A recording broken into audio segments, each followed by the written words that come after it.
The Dave Hooker Show. A presentation of Off the Hook Sports. Objective insight, expertise, top guests.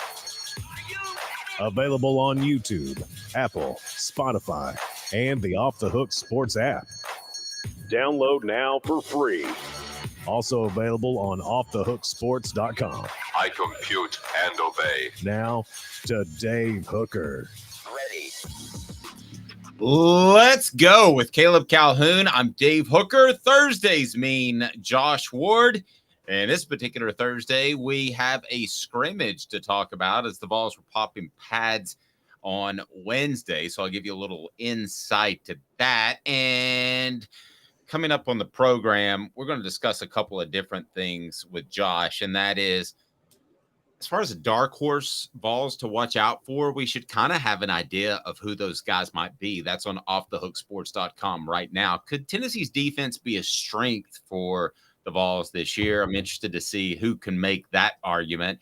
Josh Heupel is a game planner compared to other coaches in the SEC, and the ACC maybe is on life support, but is going to collapse eventually. Before we get to the scrimmage notes of preseason camp and what I've been able to garner both from what Josh Heupel said and doing a little bit of digging on my own yesterday, I want to go slightly off script for just a second, if I can. Is that okay with you, Caleb Calhoun? How are you, sir?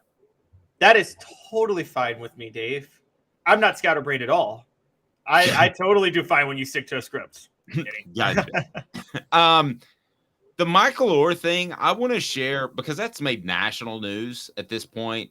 And now you have the Tuohys that have come out and have said that, hey, we've been blindsided by this revelation that Michael Orr has made that he didn't know he signed a conservatorship like Britney Spears. Okay. So then he's referred to it 3 times in his book. So Michael Orr's story is contradictory at the first book he wrote. He referred to it 3 times or had written for him. By the way, athletes usually don't like doing books, so it's kind of a sign that he needs the money. So Caleb, he referred to it, and maybe he's got the story mixed up. But at the end of the day, I can tell you, I spoke with Michael Orr. He loved Tennessee. Philip Fulmer, heard a source yesterday I spoke to, certainly thought that they had him. There was very little doubt. And he was steered to Ole Miss. So at the end of the day, it's a sad story all around. You don't want somebody who you adopted to point the finger at you as somebody who just took your money. So it's a sad story. I get the feeling that he may be hurting for money. But when you start steering kids for fandom or for whatever reason to a particular school, and I would say this to a Tennessee booster as well as any other booster, Caleb, you're opening yourself up for this type of thing down the road. So they may not have been perfect, but they weren't altruistic either. That's exactly where I am. And I've always felt this way. And with the Michael Orr lawsuit, I feel there's 2 sides to the story, and then there's the middle. The truth is probably somewhere in the middle. And I'm not good at – there's people I know personally that I could just tell you that the Tuohys are not saints in that city, in Memphis. And but that was all stuff I had heard through the grapevine. And I'm with you. When you – if at the end of the day, there's no way around the fact that they steered him to Ole Miss. They steered him to Ole Miss. He didn't want to go. And by the way, it worked out because he made it to the NFL. But honestly, that's hindsight. Ole Miss was not the best place for his future. It just wasn't. And this isn't me. I wouldn't say Tennessee may be the best place, but for a 4 or 5-star offensive lineman in 2004, Tennessee's a better place than Ole Miss. There's no debating that. And everybody would have known that at that time. So to steer him to Ole Miss, that is for your own. When they have a coach who, if you're tied into Ole Miss, you knew was not the brightest coach in the world, and Ed Orgeron. Yeah. You steered him. The only way you would have steered him to Ole Miss was for fandom. No other reason. Not for his future. I agree. And it's like choosing a law school. You would pick LMU over Harvard. No knock on LSU. But I'll say this: I spoke to him, and I've talked about this before. But I spoke to him. He loved Tennessee, and then he never spoke to me again because I was with air quotes Tennessee Knoxville media. So there was no getting a hold of him or really even his coach at the time. And I wanted to do something on the Tuies too. I think you know that I'm a pretty objective journalist. They probably thought I was all Vol through and through. But just telling you, he was steered. I can positively tell you that. There's no question in my mind. 4 downs is now as we get rolling on. The Vols were popping pads on a Wednesday. Let's talk about it right now. 4 downs brought to you by Zen Sports. 4 downs. 4 questions. 4 answers. The Dave Hooker Show. 4 downs. A presentation of offthehooksports.com.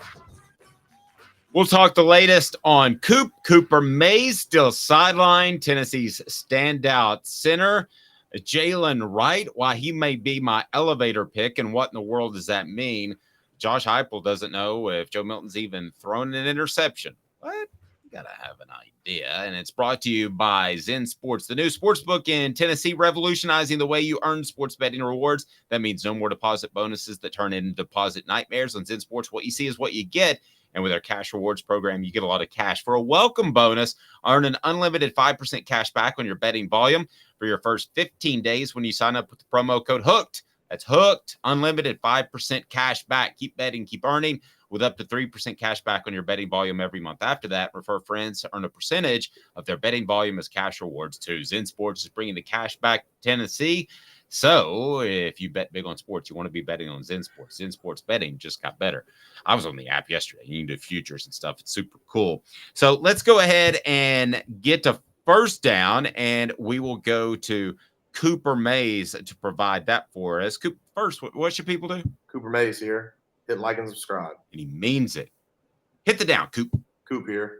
First down. First down, the latest on Cooper Mays. He was not a participant in Wednesday's scrimmage. I know that you know that we have a relationship with him at Off the Hook Sports. I'm not going to try to share any injury news and be out of sync with the university out of respect for him and their injury policy. And that's where I stand on that. But I do think that it's pretty obvious that Josh Heupel yesterday opened up the door that this could be an extended absence, because he talked about you have to go into the season with this sort of mindset of next man up.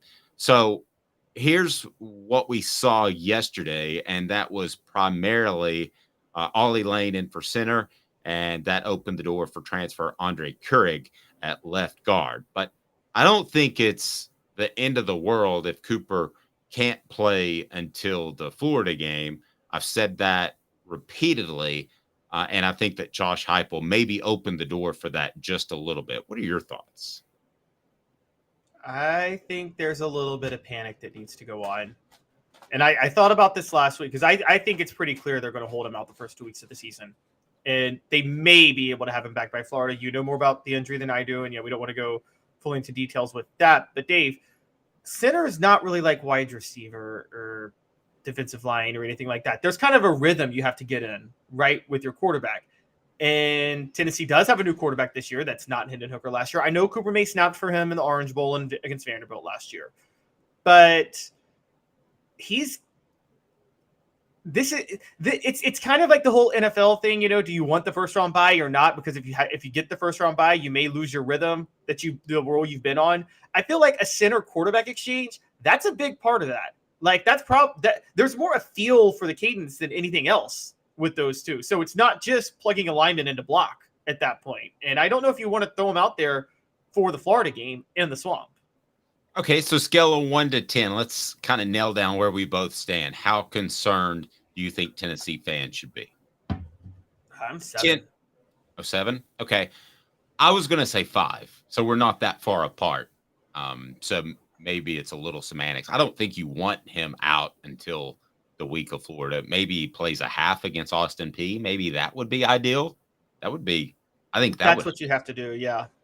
Play him a half against Austin Peay because you got to get him and Milton into rhythm a little bit before they I mean, again, the first time you do this is in the swamp where, look, I know John Adams doesn't believe Florida's going to beat Utah. I see where he believes that. But if they do beat Utah, we know the swamp's going to be really, really, really loud. And that's a night game, if I'm not mistaken. And you talked about how Tennessee doesn't like night games because they practice in the morning.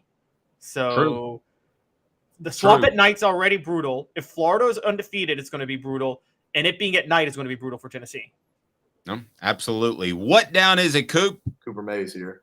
Second down. Who's your elevator pick based off what Josh Heupel said yesterday? I'm going to give you mine based off what I'm hearing. An elevator pick is the guy who is quickly rising, will go from maybe very good to great, will go from nobody to somebody. You take it. Who makes the biggest ascension the quickest this season? Who's ready to go at a different level than they were last year? I feel like, okay, ready to go at a different, I know where you're going, so I'm trying to mix it up because I'm kind of leaning the same way. But if I were going to go somewhere, I would have gone somebody who's not there last year.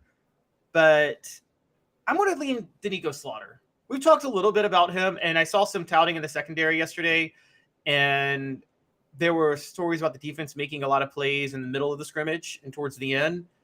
And so I'm going to go to Nico Slaughter. I think that's a guy that if any secondary, the signs are there that somebody's standing out in the secondary. And if a secondary player is going to make a leap, Slaughter is going to be the guy. I like it. I'm going to go Jalen Wright, who had a great year last year. I just think he's going to have a better year. I think he's in better shape. I think he's going to get even more carries. I think he's being more of a leader. I got the sense from Josh Heupel talking yesterday that they like the off the field stuff too. And I think that turns out to be more and more carries. And I think they're a little frustrated probably that Jabari Small put on the extra 15 pounds of muscle last year and still got banged up. So I wouldn't be surprised if Jalen Wright gets even more. So I'm going to say that he takes another step up from good to very, very good. Now, I could definitely throw Squirrel White out there. Jimmy Hom said Aaron Beasley yesterday. There's a lot of guys that are in the running for that, but I would take him. As a matter of fact, now that we hash it out, maybe there will be a column on that later on offthehooksports.com. I would say there would. Are you like dialing back your Dylan Sampson hype because you're believing more in Jalen Wright? Oh, no. Not at all. I'm not dialing it back. I just, all these names started coming to my head, and I think it's a good idea for a column. So I thought I would assemble them. I'm not dialing back Dylan Sampson at all. What down, Coop? Tennessee center Cooper Mays here. Third down. I just think he's going to be more of a third down type of back, the big play guy, but the I see what you did there. On third down, you said he's going to be a third down type of back. Do what I can. Josh Heupel isn't sure that Joe Milton has thrown a pick or not. That's what he said yesterday. Do you believe that? No, I don't believe that. Do you believe that? He has no idea. He watches the offense all the time. He doesn't believe it. No, I don't believe it either. All SEC center Cooper Mays here. Fourth down. That was a quick third down. We converted in high tempo. Josh Heupel, just tired of talking about Milton's accuracy. I got that sense yesterday. I also got the sense from Milton at SEC Media Days. And I don't blame him. We have a column up about this on offthehooksports.com. Listen, I do believe part of the accuracy issues is it's year one in the offense. Go back to 2021. Joe Milton and his receivers weren't on the same page. I think some of those crazy errant throws were probably bad reads by either him or the receivers. So, Caleb, I don't blame them for being sick of talking about Joe Milton's accuracy, but get ready because when they have the next scrimmage, there's going to be another round of questions. And then if he has a day where he's not particularly accurate, he's going to be asked about that again. But so was Hendon Hooker, and that was addressed. If I had to bet a mortgage payment on it, I would say that it will be addressed with Milton, and he will be a much more accurate passer. But let's get back to the topic at hand. Did you sense from listening to Josh Heupel that he's really tired of talking about Milton's accuracy? I get that he's tired of talking about it, and you're right. Milton, I felt I didn't get the sense Milton was tired of talking about it. I feel like Milton's been on a defending it train a little bit more, trying to explain to people why it wasn't the issue people think. I think Josh Heupel, look, I'm just going to say this. I'm going to read into it. Again, I criticized him last week. I'm going to criticize him again.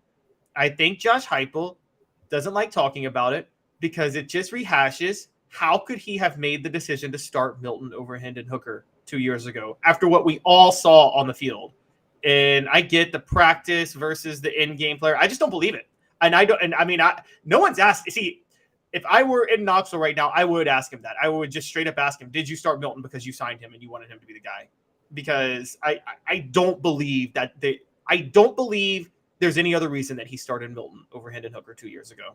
And I think that's why he started getting asked about it, because it brings back how inaccurate Milton at least looked on the field 2 seasons ago. And that brings back the whole Heupel decision to start Milton. And Josh Heupel does not like, I can tell you this right now, he doesn't like anything about his decision-making being questioned. He will not say it was his fault that he got fired at Oklahoma in 2014. He believes he did nothing wrong there. Yeah. Well, and I don't have a problem with that, having that sort of cockiness in what he has to do. I mean, there's a lot of pressure. You better have a lot of self-esteem and self-confidence, stand on that sideline and make play calls. I think it was more along the lines of a 1A, 1B heading into 2021. And I think that he went with the guy that he liked. I don't think it was quite as thought out as this is my guy. I've got to go with him. But you could be right. Obviously, I think this was Jeff Fisher sticking with Kerry Collins. You know, like that reference? No. Sorry, I cannot stand. I'm a Titans fan, and I cannot stand Jeff Fisher. Like I remind you that Josh Ward of the Sports Animal will join us. Hit that like and subscribe button. Turn the notifications on, and we'll have Jacob Warren of the Vols coming up. The Vol Report brought to you by Bassey Lawn and Garden coming up later today. All right, so we're going to get to dark horse balls to watch for Tennessee with Josh Ward. But first, let's talk Vols. Number 8 in the final SP Plus rankings. They dropped below Penn State and Clemson from the post-spring rankings. First, before we get to dropping, if you can, just lay out the SP Plus rankings, what they mean, who they're from, for those that might not be familiar with them. So the SP Plus rankings, Bill Connolly does them every year before spring practice, after spring, or I'm sorry, he does like a way too early SP Plus rankings right after the season ends. Then he does a post-spring practice SP Plus rankings. Then he does one right before the preseason. They take a lot of different factors into account, but primarily they take in returning production, recent recruiting, and recent history. Now, a lot of people don't like the recent history thing, but that does somewhat matter. I think particularly if you have a similar coach, that has obviously got to be a factor. So Tennessee, after spring practice, was all the way up at number 6. They've dropped to number 8. Penn State and Clemson jumped ahead of them. So they're still in the top 10, and they've been in the top 10 the whole time, pretty much since the end of last season. But yeah, it's based on return. And for the record, there's a lot of concerns about Tennessee's drop in production, and there's questions about their recruiting. So for them to be in the top 10 amidst those two questions actually means that maybe their returning production is underrated this year that we're talking about. Maybe we're overvaluing what they've lost. Okay, so how do you move in the off season how do you move from spring to now? I mean, how's there a significant change when nothing really has happened since the last rankings? There's that transfer portal window right at the end of spring practice. So there's a transfer portal window from the end of spring practice to the start of summer, I believe. And I think that's where it comes in. So I know Penn State picked up 2 transfers during that period. They picked up Alonzo Ford and Aldavian Collins, I believe. Aldavian Collins came from UCLA, was it? I can't remember exactly, but that's how you can leapfrog. The bigger leapfrog was actually Clemson, because Penn State was just 1 spot below, but Clemson was like 12th, and then they jumped up ahead of Tennessee. I don't know how that happened. I have to be honest. As far as I'm aware, the only pickup they had during the offseason was another quarterback, and I can't imagine that leapfrogging them in the SP Plus. So, yeah, I really can't speak to what happened with Clemson. Maybe we'll get Bill Connolly on here before long. as far as transfers, while they can have a huge impact on your program, that second window, man, Caleb, what do you really expect those guys to do with a summer and just preseason camp to learn your system? To me, that's almost a window that you're planning ahead for the following year. Just don't know. It's way different to come in January as opposed to come in May. I mean, yeah, we're saying that, but don't forget that Nick Saban brought in Tyler Buckner in May, and he might be starting because Nick Saban is just that desperate at quarterback right now this year. So it's a, I think the second window comes. It's twofold, and it never. I feel like the second window never really works out for either side. But a player found out he wasn't going to start somewhere after spring practice because he wasn't that good, and a coach somewhere else found out that he has players that aren't that good at a position, and he has a desperate need for help. And that's where you get the match made in spring transfers.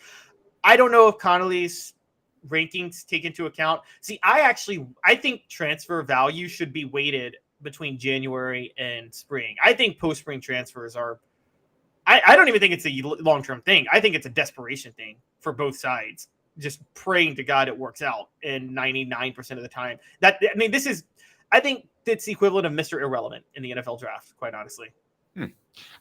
So this wouldn't factor in Cooper Mays' injury, right? Or we had that on the message board. Would it factor that in? I wouldn't imagine so, because that's so fluid. He would have to update the rankings like every day based on spring practice at that point. Yeah, and I just speaking of transfer news, I want to dive into this really quickly, and we may do it even a little bit more in the coming days. The kid who signed with Missouri, or I'm sorry, committed to Missouri.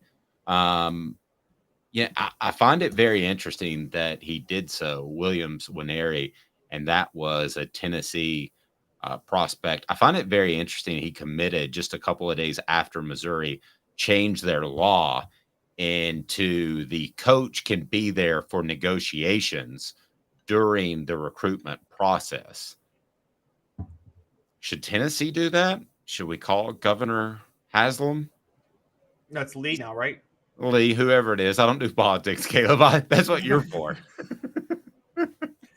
Well, if you're going to call it Haslam, call the former governor. Don't call his brother. I'm sorry. I mean, why don't you just go ahead and pull the trigger on that? What's the state of Tennessee waiting for? That's a good question. By the way, can we just talk about for a second Missouri people going at us on Twitter yesterday? Guys, we had a really rough day with Missouri folks. Got hammered, and I don't care. You shouldn't be in the SEC. I don't care. I was like, I saw it all. Mark Twain died over 100 years ago. That's right. But I tell you, just going to go ahead and say, my friend, I think that's something that Tennessee needs to make happen yesterday. Well, here's the thing. The more you do these state by state openly define the NCAA with their NIL laws that are in blatant violation of the NCAA's laws, the more you invite the federal government to go ahead and step in and create a national standard, which I don't like, because I think the minute you create a national standard, and I said this 2 months ago, and I'm going to say it now, the national NIL standard is going to be what Nick Saban wants, because it's being written by Tommy Tuberville, his representative in Alabama, and Joe Manchin, his childhood best friend. Okay, so it's just basically Nick Saban's bill is what it is. And it's also just nothing more than a way to funnel money out of the hands of athletes and back into the hands of administrators. And here's my retort to that. I don't think Congress is ever going to get involved in this. And I think that... So you got chaos. Yeah, chaos. And I think that Tennessee needs to be ahead of the curve on that chaos and just go ahead and open it up where you can negotiate and sit right there with the prospect and with the potential endorser / advertiser that wants to be associated with him. 90 seconds, it'll be Josh Ward of the Sports Animal, the dark horse Vol, who might come out of the shadows and be a monster player like, I don't know, Jalen Hyatt. 90 seconds.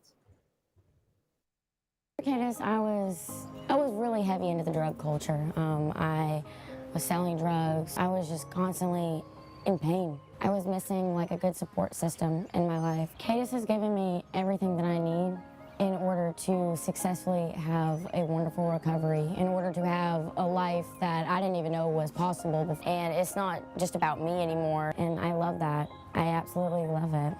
You can take your life back. Call Cadis today. With all that sun, sand, and salt water, the beach is a very relaxing place. Unless you wear contacts. Ow! Open your eyes to the best the beach has to offer with LASIK vision correction from Campbell Cunningham Laser Center. Sports Treasures in North Knoxville is one of the South's largest sports cards and memorabilia dealers, featuring over 10 million sports cards from vintage to modern. Sports Treasures carries a full line of hobby boxes, singles, autographed memorabilia, Tennessee Vol collectibles, fan cave decorations, and so much more. See a museum full of collectibles at Sports Treasures, 4819 North Broadway in Fountain City, and Sports Treasures on Facebook. Sports Treasures, where the real sports fan goes to shop. Objective coverage. Hey, that's new. If we get caught, we're going to jail. The Dave Hooker Show, a presentation of Off the Hook Sports. YouTube, Apple, Spotify, and the free Off the Hook Sports app. I'm going to need to see some identification. Back to Dave Hooker. Let's go ahead and get to it. Let's bring Josh Ward in here of the Sports Animal. His column is up. Dark Horse Vols to take a look at. Josh, how are you, sir? Rocking your Braves World Series champion shirt. You are a huge Braves fan, are you not? I am a big Braves fan. By the way, I just had a mic disconnect, so if I have any technical issues, go ahead and tell me so. But Braves are rolling. They just swept the Yankees, who didn't even put up much of a fight, so I thought I'd celebrate a little bit here on the show today, if anybody wants to join me. Because I'm a Yankees fan. Yeah, you're. You know what? I didn't think about that, Dave. I forgot that is the case, but now things are kind of awkward on the show. I apologize. They are awkward. It's like we're all naked or something. Y'all want to hear something hilarious? Always. Is that the Yankees are the only team in the AL East that have a negative run differential on the year right now at negative 14, and they're below 500. I don't like either one of you guys. Let's go ahead and say that. Let's get Dark Horse Vols. Josh picked 5. Define Dark Horse Vols in your mind. It was an idea that I had and pitched to you, and I like to let Josh run with it because he always turns out great stuff. So what defined Dark Horse to you, Josh? I think you can be in a couple of categories. You can be a player that is just not getting much attention because of where you are on the depth chart, or you could be doubted when we talk about the player competition this time of year. And I think a lot of times when that happens, we'll see the majority kind of gravitate toward one player versus the other based on recruiting ranking or off-season hype, where the conversation was. So my list with 5 players had a mix of guys that had kind of been forgotten in the conversation or guys that have not been a part of the talk the last 2 weeks because of where they are in the depth chart. But that could change over the next 3 months as they use this month to try to earn an opportunity. Or, of course, injury could end up occurring. Like Jalen Hyatt last year, he got talked about, but it was more of, can he prove that he belongs? And then he ended up being a Biletnikoff Award winner. So he might be an extreme example. Theo Jackson would be an example of somebody that was kind of forgotten about 2 years ago, was not talked about much. He was just a body returning in the defensive backfield with an extra year of COVID eligibility. And he ends up being one of the most important players in the team and gets drafted into the NFL. So here's what we're going to do. We're going to go through Josh's list. And if you want to follow along, you can go to offthehooksports.com. Just make sure you keep this tab open and you can have a lot of Hooker in your life. Maybe too much, some would say. So if I agree with Josh, I'm going with Hank Kingsley, which would be this. Hey now. And if not, I'm going to go. That's crazy. Little Tracy Morgan action there. So let's start with Andre Turrentine. Josh, why would he be a dark horse ball? Why would he step up? Because last year, I think a lot of people thought he would just step in and be starting corner for Tennessee, and let's just all get off and roll and win a ton of games with a great defense. But that wasn't the case. So why Andre Turrentine? Yeah, he's in the kind of forgotten in conversation category for me. Turrentine, by the way, is how I understand it. So if I'm mispronouncing, let me know along the way. But you're probably right. Turrentine was a guy that came in to the college ranks as a well-thought-of prospect. He was a 4-star player out of Innsworth in Nashville. He chose Ohio State. If you get recruited by Ohio State and sign with the Buckeyes, then you have some kind of talent to work with. For a freshman season at Ohio State, he was not going to factor in and play right away, but he was practicing against a full stable of future NFL wide receivers. He was in the class with Marvin Harrison Jr., who is the runaway Biletnikoff Award favorite and might be a legitimate Heisman contender this year. But he decides, I want to leave Ohio State's program, transfers to Tennessee. There was excitement a year ago because he was this former 4-star guy from the state of Tennessee, but he showed up, didn't factor into the defensive backfield, and I think exited the conversation because veterans who did play returned, like Jalen McCullough at safety, and then you have this new wave of talented freshmen coming in, and they started to get a lot of attention. And then you show up at day number 1 in camp, and there's Andre Turrentine, number 17, working with the first team. I don't know if he's going to start in the opener, but I still don't hear much about his name. It's more about, okay, is McCullough really going to play? And then we start talking about some of the younger guys, and there are more probably questions, more conversations going on around the corner position.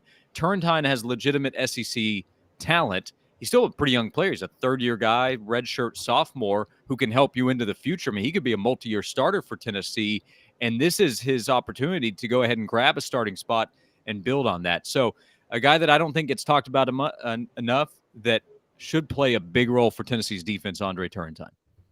Hey now. I agree with that. Caleb, you? I mean, I've talked about how they overinflate the stars of Nashville recruits. They specifically do that with Innsworth High kids. Just going to point that out. Have you got anybody remember Rico McGraw? Yes, I do. I thought he was going to be very good. Exactly. Innsworth High produces the most overrated players in recruiting of any place. I just want to point that out. Okay, so are you selling? I am selling because he went to Innsworth High. Okay, let's get to the next. Go ahead. By the way, there's also Dark Horse. Katy Perry, anybody? Sorry, just wanted to throw the song out there.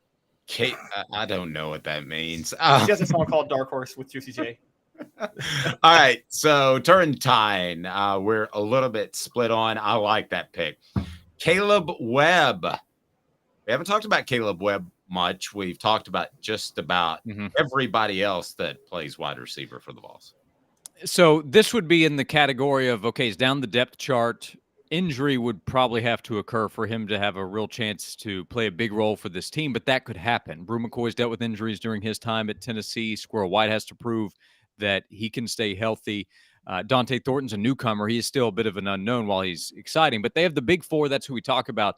Caleb Webb has impressed coaches. He's gotten more work than you might expect because the big four rested in the first scrimmage. Webb, I think, had some more opportunities in the second scrimmage on Wednesday. And in the spring game, we saw him make a couple of big plays. I think he is a future player for Tennessee. So if he doesn't end up emerging this year, then I think he becomes a breakout candidate a year from now as a rising third-year player. Chaz Nimrod is also somebody that I considered. I noted that in the column, but I went with Webb here as the dark horse candidate. 6'3", 200-pound wide receiver who's put in legitimate work. Josh Heupel praised the jug work that he's put in the facilities, has worked as hard as anybody. So if somebody goes down, and it could happen, Cedric Tillman last year allowed Ramel Keaton to emerge. He was kind of a dark horse guy. If you go back to August to what he ended up doing for Tennessee, Caleb Webb is a potential player like that for this year's Tennessee team. That's crazy. Here's the reason Tracy and I think that is because I think if one of the receivers went down, as you pointed out, they would chuck the idea of going 4 wide, and they would probably just rely more on their tight end as they've done in the past, who we're going to get to. I think it would have to be 2 receivers that would have to go down for him to have a major impact. But I like the pick. Caleb, thoughts? I'm half and half because, Josh, I'm kind of with you with Caleb Webb, but I heard so much hype about Nathan Leacock as a early enrollee last year. Do you think there's a possibility that Nathan Leacock could take a spot from any of the second-year guys? I've heard good stuff about him. Yeah, I have too in terms of his ability. I've heard more talk about Webb and Nimrod. It honestly was tough to choose which one would have the chance, Webb or Nimrod. I've seen more of Webb because of the spring game, and I've continued to hear really good things about him. So it honestly could be either one of those guys. I would be surprised if something happened, especially in the first month to 6 weeks of the season, and they needed somebody else besides the big four to help at wide receiver. I'd be surprised if it's a true freshman over Webb or Nimrod. Be real honest. Which last name would you rather have? And I'll start with you, Caleb. Hooker or Nimrod? Caleb? Hooker. I'm gonna go Hooker just because I'm a history buff. So I actually admire your ancestor, Dave Joseph Hooker. Josh, you? Well, Hooker now is more trending, right? I'm sure because of you, but also because of a guy that played recently for the University of Tennessee. So that's probably my answer. But Nimrod, I do think, is an underrated album from Green Day. So I would give it more consideration than I think a lot would. Oh my gosh, don't get Caleb started talking about Green Day. That's his jam, I think. Ethan Davis. I love Green Day, but I like them when they went pop. But, but I guess Nimrod was pop Green Day. So they started pop. Ethan Davis. I'll go ahead and tell you. Hey now. He's going to have a big impact this fall. Yeah, there are a couple of guys on this list where it might sound a little bit like I'm cheating because of his talent, but he's a freshman. He's a position where it's not easy to play. But Jacob Bourne is obviously the number one guy at that position. He's a really important player for this team. McCallan Castles came in as a transfer. It's obvious to talk about him as somebody that can help Tennessee. He's going to have that opportunity for sure. But then Ethan Davis, who made a big catch in the spring game, again showing off his talent. He was highly touted as a top 10 roughly tight end in the country. And I think just looks the part. And again, opportunity will be there. They have 3 tight ends. So at some point, I think Ethan Davis will have a chance to help Tennessee, and I think he will do that. And I think he'll make at least a couple of plays where fans are going to Saturday night, Sunday, Monday, they're going to talk about Ethan Davis as a guy they're really excited about what he's going to do in the offense over the next 2 to 3 years. Caleb, you on board with Ethan? Oh, absolutely. Yeah, I'm with both you guys. No, and the fact that he's a freshman and he's got a transfer guy, McCallan Castles, ahead of him, I think he makes him a dark horse. If you'd asked me 2 weeks ago, I didn't think he was going to have a major impact. So I think that is a fantastic one. This one's very interesting. Cam Seldon, is he the spring back that you just throw out there to get a ton of reps in spring practice, or is he a real mix of power and speed that Tennessee doesn't have elsewhere? Why did you pick Cam Seldon? This is the other one where I wondered, am I kind of cheating because he's so physically gifted as an athlete? But again, the depth chart, I think he entered fall camp probably being 4th in line in conversation behind the vets, Jalen Wright and Jabari Small, and then Dylan Sampson, who had a big spring. And all of those guys are fully capable of playing a big role in this offense. I think Wright's your RB1 going in.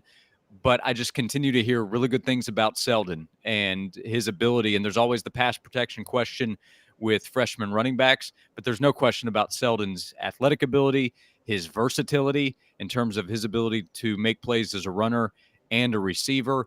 He has legit size, a bigger guy at that position as compared to his teammates, and more room to grow. So I know people are excited about what he is in the future for Tennessee. The future will have a chance to come more quickly for Cameron Seldon. So I think he's a pretty easy dark horse pick if he's eligible because of his upside for the team this season. Yep, that's fair. Do you agree with that one, Caleb? I'll give that a hey now. Wrong. Totally don't believe in Cam Seldon. Think he was totally a spring guy for reps, and I think he'll be transferring away in a year. I also don't know. I'll add this too. I don't know how many opportunities he will have because you can just take the ball and go to the 25, but he will have a chance to break one probably as a kickoff returner this year. So there can be an immediate special teams impact before he gets his first opportunity as a running back. Great point. And we know there's going to be an injury at running back at some point, right? So, yeah, you have to count on it. Yeah, he's not that far down the list because Dylan Sampson, as much as I like him, I think is more your third down backish type of guy. So Jeremiah Crawford, offensive lineman, he should start at right tackle. Why is he a dark horse candidate, Josh? Because I have yet to really have somebody say to me, I'm excited about Crawford earning the job at right tackle. It's much more about people saying, wait, so is Gerald Mincey not going to beat out Crawford? Which I thought would be the case during the summer months when we were talking about guys who could emerge. I wrote the column about the offensive line several weeks ago here in the last month, I believe, about why it can be okay even having to replace Darnell Wright and Jerome Carvin. And part of the reason was because of the excitement about Mincey. We've mentioned this a couple times now, but Jim Nagy, the executive director of the Senior Bowl, said, yeah, we're talking mid-round pick for Gerald Mincey. Okay, but Crawford was there on the first day, and we continue to hear about Crawford at right tackle, and we've seen him play in the SEC. He played against Alabama in one of the biggest wins Tennessee's had in a long time, so he's already done it out there. I'm not sitting here saying that he's going to be Darnell Wright from a year ago, but I wouldn't say that about Mincey. But a lot of what I've heard is surely Mincey is going to beat out Crawford, and maybe he ultimately does.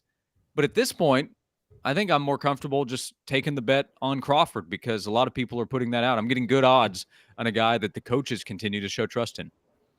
It's a great point all around. I was ready to drop the Tracy Morgan, but I'll give it a hey now. So if he's pushing as an all SEC type of tackle, top, let's say 8 or so by the time you have a second and third team, then that's pretty good. And I think that's achievable. So based off what you said, I'm on board with that. Yeah, I wanted to pick an offensive lineman. Campbell coming in as a transfer on the left side, I think, is too exciting for fans already. So I don't think he's dark horse eligible. I don't have enough confidence in someone at left guard. I considered Ollie Lane, I guess, a little bit just because of his importance. He can help at center. He can help at left guard. So by the end of the year, as a local guy, a guy that's been around a long time, could be celebrated. Spraggins doesn't count. Cooper's not a dark horse. So Crawford, I'll take him, the guy that a lot of people don't want to. Caleb? I'm with Josh on this, and I've heard a lot of good things about Crawford, and that was the one player Heupel signed, funny enough, in the 2021 recruiting class. He went and got him out of junior college, and I thought it was just a throwaway signee, but he's been a reliable fixture in the program. I'm a big fan, and because he went at me on Twitter and I take things personally, I'm not a big fan of Gerald Mincey. So, the spite pick. Yeah. No, I'm obviously kidding. I can still believe in somebody on that, but I will say this was after the Alabama win. I had just tweeted in the game that Gerald Mincey makes some pre-snap mistakes, and he tweeted at me the day after the Alabama game, I've only made one mistake all year. And I'm like, you just beat Alabama. Why are you worrying about what a blogger says, bro? And that voice, by the way, you have to use in italics to get that voice to transfer over in Twitter. So that's what you do to get that. All right. So let's get to next topic, and that is Tennessee's defense. Could they actually be a strength for the Vols? And I'm curious as to how or why when we met in our 3:45 a.m. production meeting, why, Caleb, you brought up that Tennessee's defense could be a strength for the Vols this year. We'll make it today's tough question, brought to you by Andy Mason, AndyMasonRealEstate.com. Today's tough question. Take a side. Take a stand. The Dave Hooker Show, a presentation of OffTheHookSports.com. Andy Mason, AndyMasonRealEstate.com. Simple. Best prices, best service in the Knoxville area in East Tennessee. Andy Mason will take care of you in your next real estate move, as he will me. Caleb, do you think Tennessee's defense could be a strength for the Vols this year before we get Josh's take? And why do you think that's even a topic for discussion, I would ask? Yes.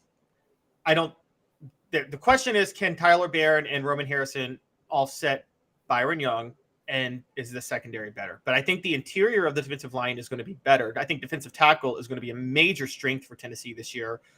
If what you tell me about Elijah Simmons is true, then Tennessee has a potential superstar and a clear-cut, obvious, reliable player in Amari Thomas, not to mention they're deep.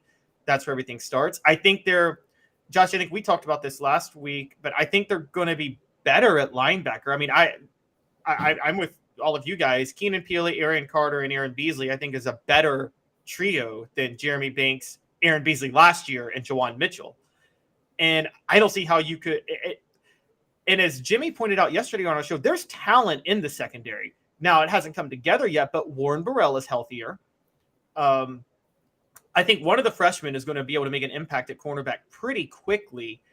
And I brought this up. The defense was somewhat underrated last year. They were in the top 15 in points allowed per play.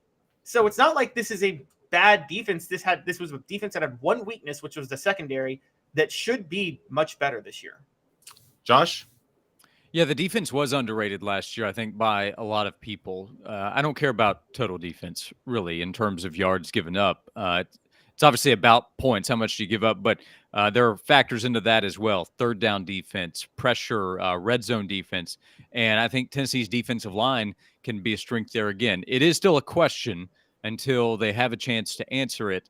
How do they replace Byron Young? You mentioned the names that have to step up. So let's see them do that. Here is a big opportunity for Tyler Barron. When Rodney Garner does publicly give credit to Barron for the offseason work that he's done and the progress that he's made, I think that brings real credibility.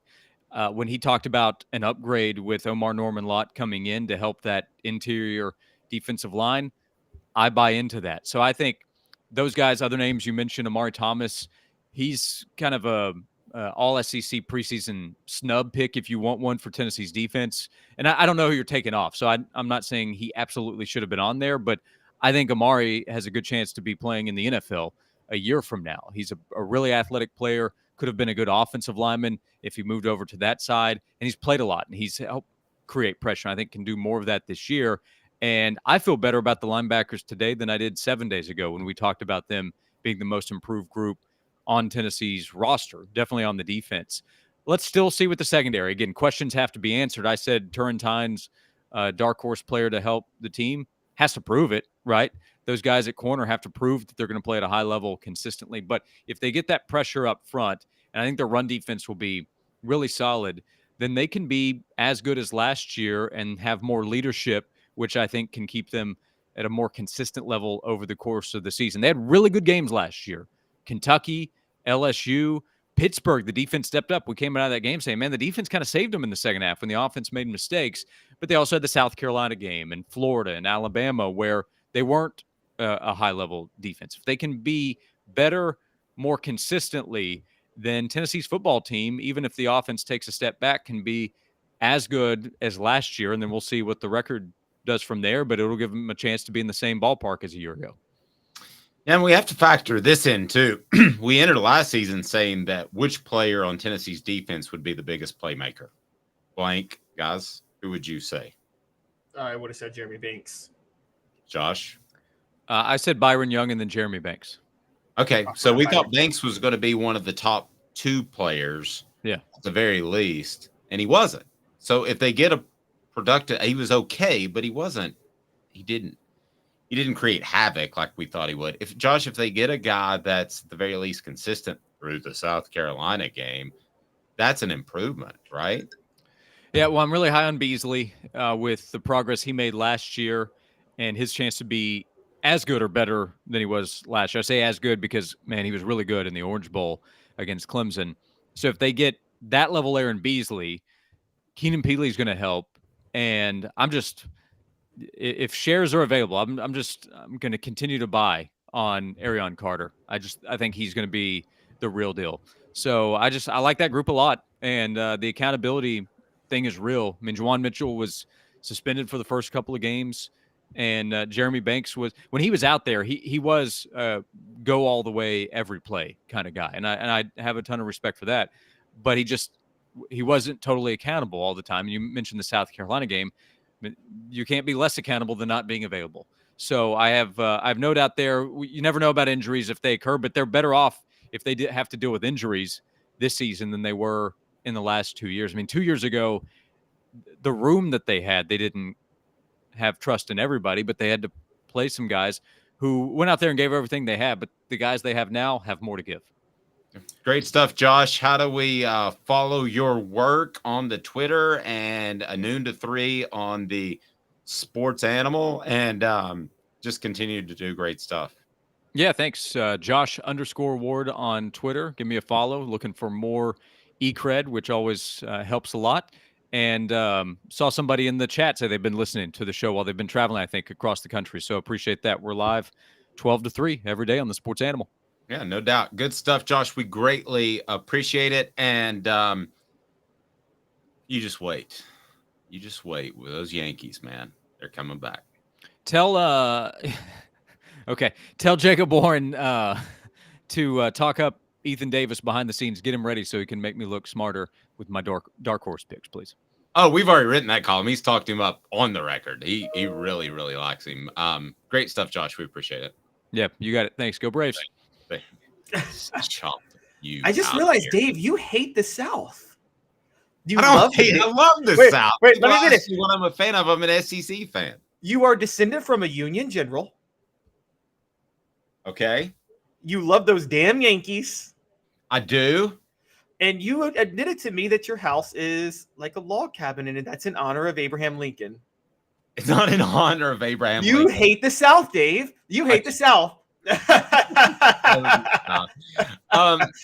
Tennessee ultimately, are they just in a better position without Jeremy Banks than they were this time last year? Do you think their coaches feel that way? Do you think they were like, he was always a Pruitt guy, which somebody told me, and he was. I was told he was a Pruitt guy. Do you think that automatically they're like, just from a chemistry standpoint, our guys are better? That their coaches, Tennessee's coaches would say, our guys are better because you don't have Jeremy Banks, which sounds bizarre because he was going to be one of their top playmakers last year. Well, there were issues going into last year. You have to remember this. They had a much bigger deal of a player they had to replace, and that made bigger questions about the defense, which was replacing Alontae Taylor at cornerback, which, Dave, you probably know more than I do, but I know they have to replace Byron Young this year. But if you're asking me in any given year, would I rather replace an all-SEC edge rusher or an all-SEC cornerback? I'd rather replace the all-SEC edge rusher. The cornerback is much harder to replace on defense than the edge rusher. And that's with all due respect to Byron Young. I wanted to ask you, it's funny you bring that up with Banks. Are we underrating Tennessee's defensive performance against Alabama last year? Because everybody brings up that they gave up 49 points, but really they gave up 42. One was a Hendon Hooker fumble in the end zone that just a freak play. And Bryce Young, the way he played in that game, nobody could have stopped them. And there were a lot of possessions in that game because of how quickly Tennessee scored. So naturally they were going to give up a lot of points. And again, it was a Heisman winner playing, I thought, his best game.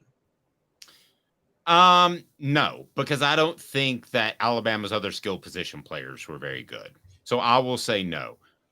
Getting back to the Banks thing, but I see your point. Travis says, I'm glad Banks is gone. Robert says, a 4-star who really wants to be involved is better than a 5-star grandstander. I agree with both of you guys. I think Tennessee right now is better off without Jeremy Banks than they were 52 weeks ago. I don't think there's any question. Why are you smiling, Caleb? It's like I'm just reading the comments, the Ulysses S. Brand of podcast. What we're saying is right now, you'd rather a 4-star with the intelligence of a Confederate general rather than a 5-star with the intelligence of the early Union generals. Because McClellan, I'm the most non-Northern person in the world. I had to go to a business meeting one time in Ohio, and they took all the songs from the South. They ripped off all the songs. So at night, they took us to this karaoke place, which was horrible. And they took all the songs, like Sweet Home Alabama would be Sweet Home Ohio. And they took all of our songs from the South, and I guess I can say this, bastardized them. And it just was so, I was sitting there so angry, trying not to say anything. I'm the most non-Northern person in the world. I love the South. I'm just saying, you love those damn Yankees. I do love the Yankees. I do love the Yankees, but that was upbringing, and admittedly, yeah, it was upbringing. Your Southern hating upbringing. That's what it was. That's exactly what it was. right. Coming up, I mean, East Tennessee was in the Union, like I said off the air. For all you people in East Tennessee who love the Confederacy, East Tennessee was as hardcore Union as it gets. Go back and look at history. Well, still though, we have some new merchandise to roll out there. So whether or not I guess you were Union or what you were, our TriStar merchandise will be coming out very soon, and it is Tennessee related. So you can support Tennessee or you can do what you need to, and it comes in orange as well. So we're excited to announce that partnership here very soon. Coming up, is there a coach on Tennessee's schedule that is a better game planner than Josh Heupel? This again came up at our 3:45 a.m. production meeting, and I'm curious as to, sometimes I say, Caleb, stop. I don't know where you came up with this, but I want to discuss it because I don't want to do the show in the parking lot, as John Pennington of the Sports Source always liked to say. So I was like, it was like 3:52, I think, at our 3:45 a.m. production meeting. I was like, Caleb, stop. I was like, I don't want you, because this sounds crazy what you're saying. So I just want you to make your point that Josh Heupel might be the best game planner that will be on the field in any of Tennessee's games this upcoming season. He'll make the case. That might be what the H? 2 minutes with Caleb Calhoun. I'm Dave Hooker.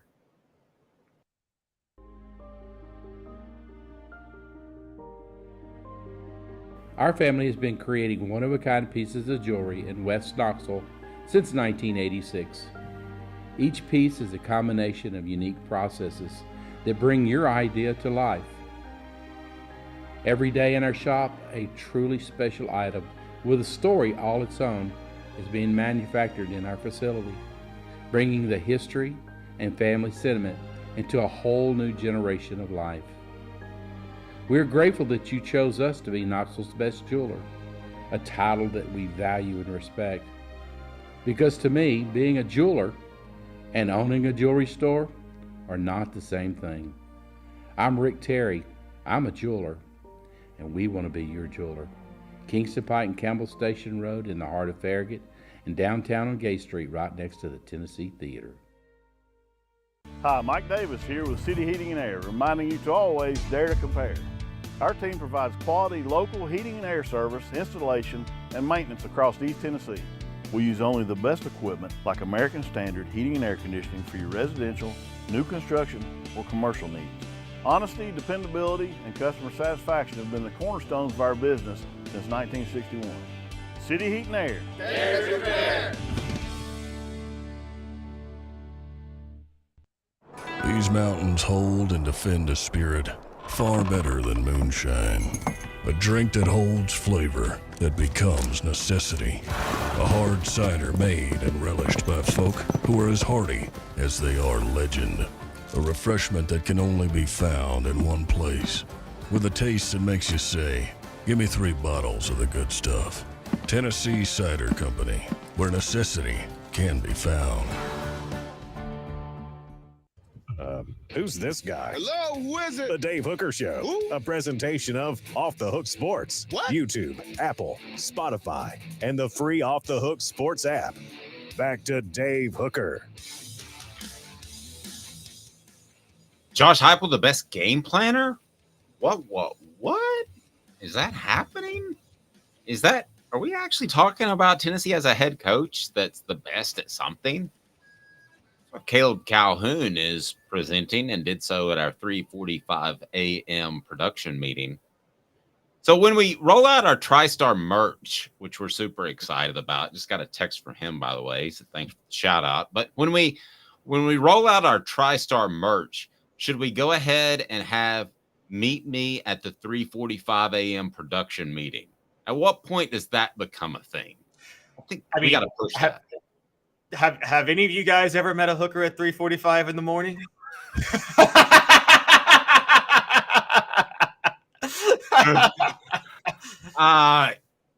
Well, if you did, you probably were staying up. You probably didn't set your alarm for it. But you need to set your alarm for this hooker and Caleb Calhoun each and every weekday at 10 a.m. as we broadcast live on the YouTube. If you're listening on one of our many audio platforms, So we would encourage you to listen live so we can interact with you. If you're seeing one of the replays, again, 10 a.m., we'd love to have you be a part of the show. But also leave comments as we check them each and every day for our replays. And pardon me, we'll be able to address what you guys want to talk about. And we love it. We love the interaction. By the way, shout out to Travis, who had a nice compliment talking about how we put in work. I would use this line from the Rockstar. I think that was the song Cypress Hill redid, or the Rap Star. But anyway, it's a job, but it's a fun job. So we're pleased to do this and blessed to be able to do so. So thank you for being a part of it. We'd greatly appreciate it if you told a friend. But as much as anything, hit that like and subscribe button, hit the notifications button. We'll have Jacob Warren coming up later today. Is any coach on the Vols schedule a better game planner than Josh Heupel? Caleb Calhoun brought this up at our meeting this morning. So, Caleb, why did this creep into your brain, sir? It just, I just kind of thought about it because we had talked at length over different coaches who are great game planners. And I was looking at Tennessee's schedule and I kind of went down the list and I'm like, who would I rather have if I need one game for my life to game plan? And I mean, I really couldn't think of anybody other than Josh Heupel. Now, because I get what people are going to say. Nick Saban is a brilliant analytical defensive coach, and I agree with that. And Kirby Smart actually is pretty good too. He's Nick Saban's protege. There's no greater protege of any coach. I mean, is that the greatest coach, head coach, protege of all time? Nick Saban and then Kirby Smart as his protege? I mean, like, that's like... It's pretty good. Yeah. Pretty good. A lot of times protege just means you open the door for somebody, but he has lived up to the billing. He has. So I understand where people come from, but Dave, you know this. There's only so much game planning you can really do defensively. A lot of what you do, a lot of defense is just about being good. Let's be honest. People, they came from the Bill Belichick tree, or Nick Saban did. Peyton Manning said this years ago when he used to struggle with the Patriots in the playoffs. He said, their defense isn't that complicated. They're just good. So it's hard, there's not much you can do. I think Saban and Smart coach up their defense well in preparation, but there's not much game planning required. So then I thought, okay, game planning comes more offensively for the most part. And yeah, it's Josh Heupel, Lane Kiffin, and Brian Kelly. That's all I really got, honestly, as far as if you need a game for your life, which SEC coach would you want to prepare for the game that week? I will say this. It's not Nick Saban. Now, Nick Saban might be the guy that you want to head up your program, but I've talked to a coach that was on his staff, and he said, and I've told you this before, he said it wasn't unusual to tear up the offensive game plan. Saban's a defensive coach.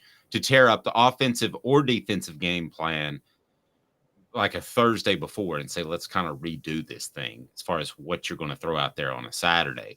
And at times, I think that's probably been a mistake. There's no arguing with his success. Same for Kirby Smart. So I think what you're essentially asking is if everybody had equal Jimmys and Joes, would Josh Heupel win in X's and O's? Is that kind of what you're asking? It's exactly what I'm asking. Okay, well, that's interesting because I give a lot of credit, and we want to give credit to the offense, and we should. But I give a lot of credit to Josh Heupel for saying, Tim Banks, this is your defense. And you run multiple stuff, get vertical, and that's the way that you want to do things, so do it. Whereas he could say, let's play soft and let's do the best we can to limit the amount of points that the other team's able to score, and kind of a bend but don't break defense, then give the offense a little bit of a rest. But that's not what they're doing. So I think that's Tim Banks's style.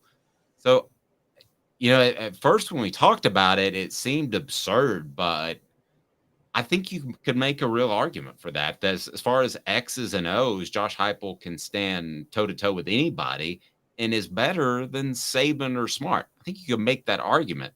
As a whole program builder, it would be silly to make that argument until we see more out of Josh Heupel for the next couple of years. But who else is on Tennessee's schedule besides Smart and Saban that, Caleb, you would even throw in the discussion? I mean, he's at Virginia, but there's no talent there. So Tennessee's going to blow him out. And Tony Elliott, I would believe, is a good game planner. He did a lot of good game planning when he was under Dabo Swinney at Clemson, but that's Virginia, so that's not a factor. My mind has just slipped me. The UTSA coach. Again, these are all smaller schools that Tennessee's going to blow out. So on Tennessee's level, Billy Napier, not that great of a game planner. Again, Billy Napier's trying to be Nick Saban at Florida. That he's trying to do what Nick Saban does, but do it at Florida. Shane Beamer, nobody believes in him as a game planner. And well, you have to put an asterisk next to Beamer because of what he did against Tennessee and Clemson at the end of the year. You have to say that maybe he's learned something as a young coach. Do I think he's better than Josh Heupel? No, I'm not arguing that. Yeah, I don't. Jimbo Fisher maybe used to be, not anymore. I mean, is Jimbo Fisher maybe a good game planner but just has a bad system? I don't know. I think you and I both agree the greatest game we ever saw Jimbo Fisher coach was that 2001 SEC championship game as Nick Saban's offensive coordinator when he lost his quarterback and his running back and he switched up his entire game plan. You talk about ripping up an offensive game plan. They ripped up their offensive game plan in the middle of the game, basically. Yeah, running the draw. And John Chavis couldn't figure it out. Yeah, you give him more credit, whereas I say it's more Chavis's fault. But we won't. No, I'm with you on that. Split hairs on that. But so who are the best game planners in the nation? Is Josh Heupel rank with those guys that aren't on Tennessee's schedule? I would say Sonny Dykes at TCU deserves some love for that. I think Lincoln Riley at Southern California deserves some love in that. Who else are we talking about? I'm with you on those two. Lane Kiffin. You got to give Lane Kiffin. Oh, yeah. I did forget about Lane. Lane might be number one on my list, actually.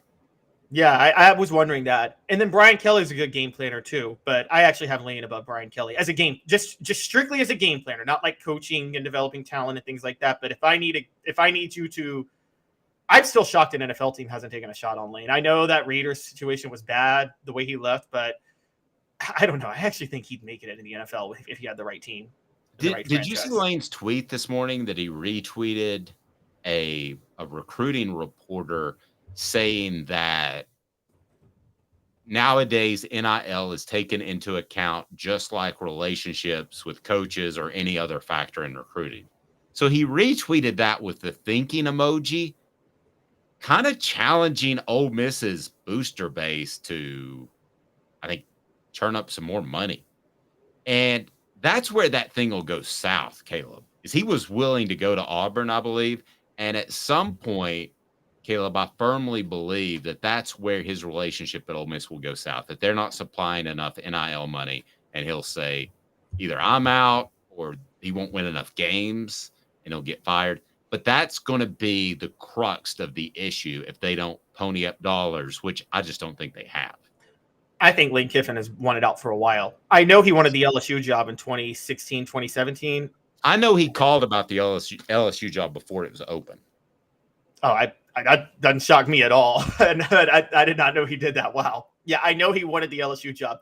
I love that they didn't take Lane because of baggage, but they took Ed Ogeron, which is hilarious when you think of baggage. But the problem with Lane, I think, is one of your boosters' pregnant wives at a gas station. You look like you work out.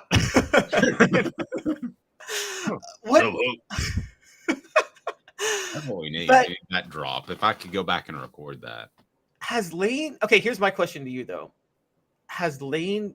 I get burning one bridge and still making it in college football. Has Lane burned too many bridges? Has he rubbed too many people the wrong way up to this point? Because you can get away with it once or twice, but I mean, he's pissed off a lot of people in college football and in the NFL. Going back to your point about the NFL, I think he has. I think that's a small group of guys that are basically like, hey, we can find another dude that looks good in front of a camera.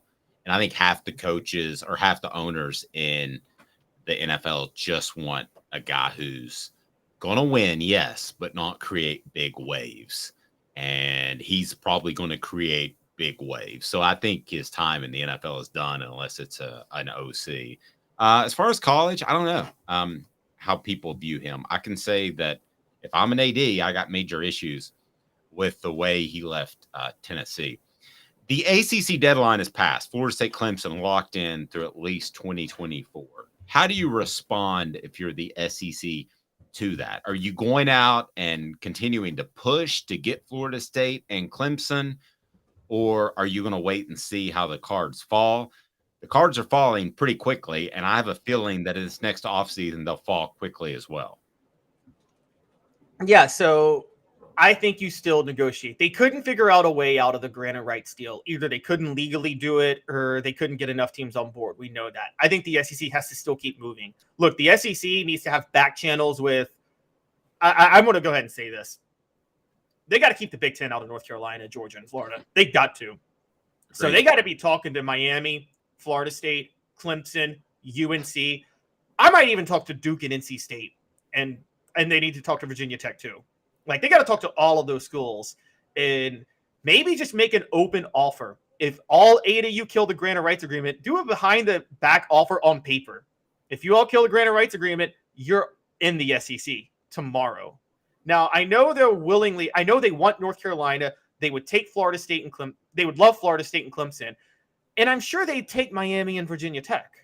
So you're already at 5.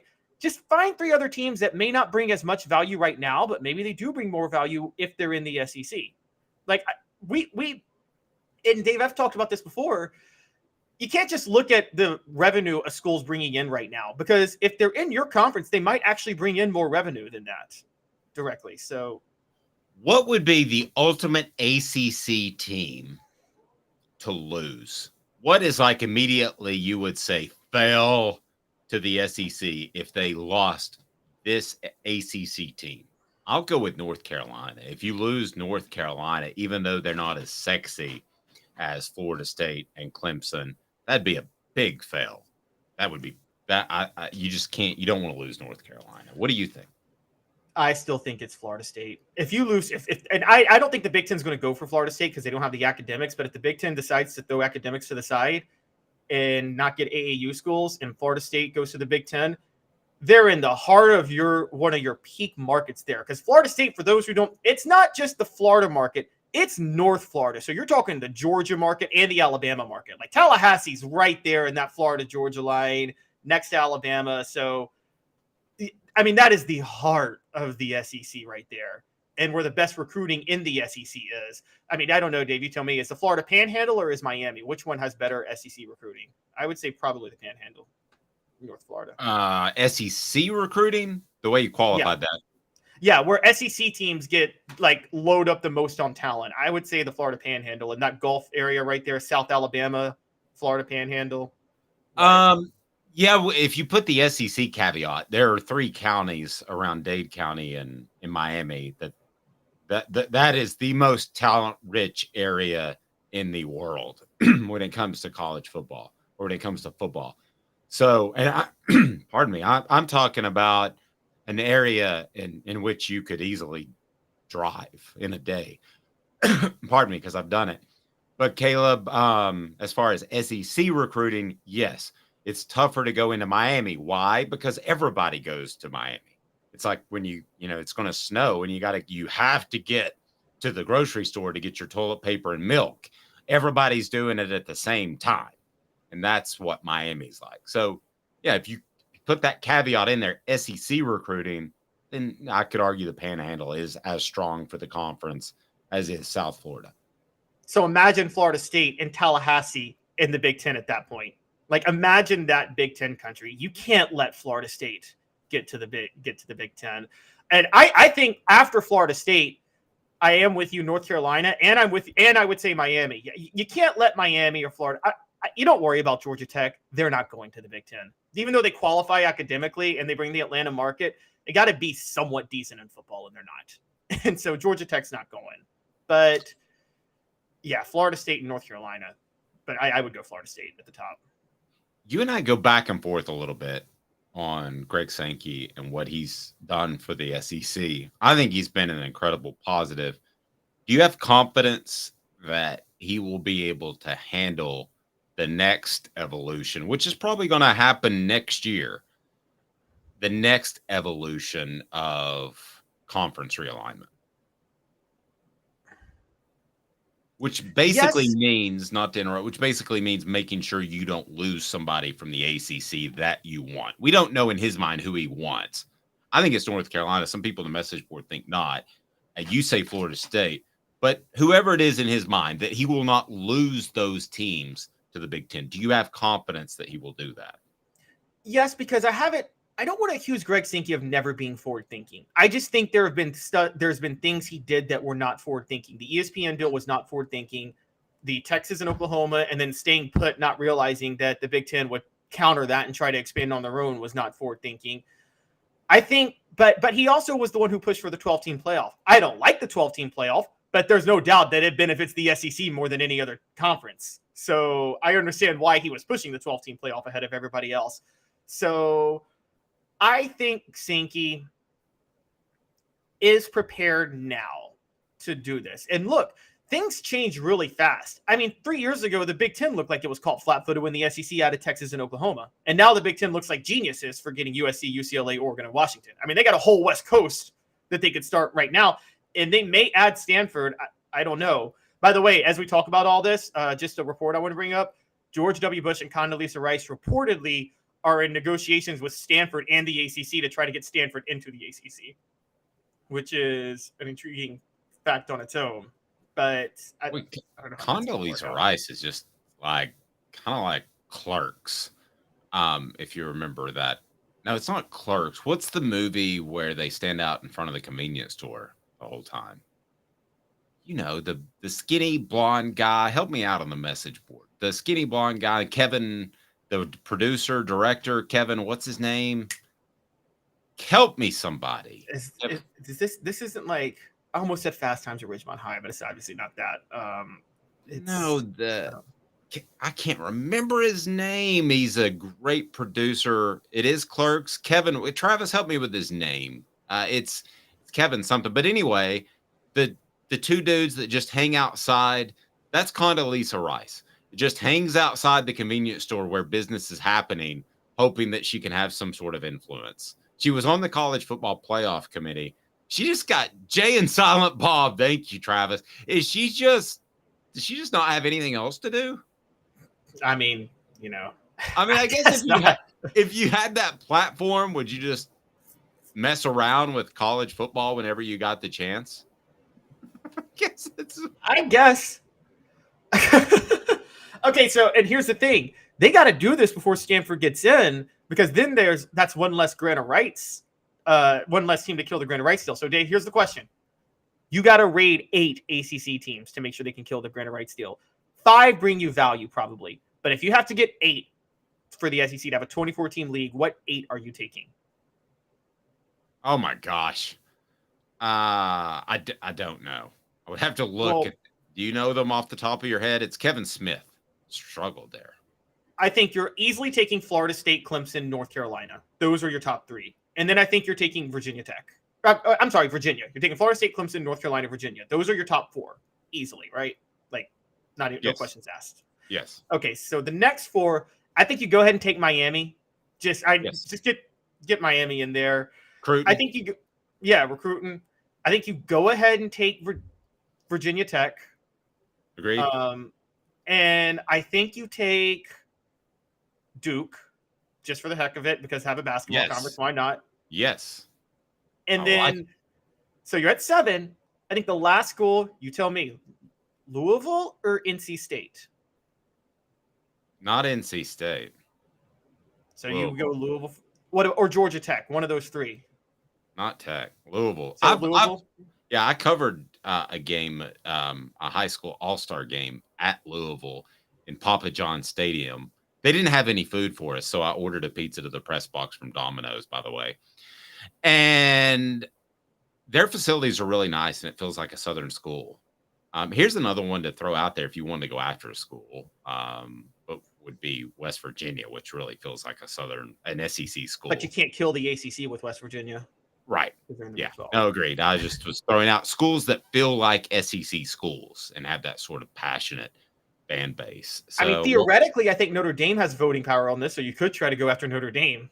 But I don't know if you can get Notre Dame.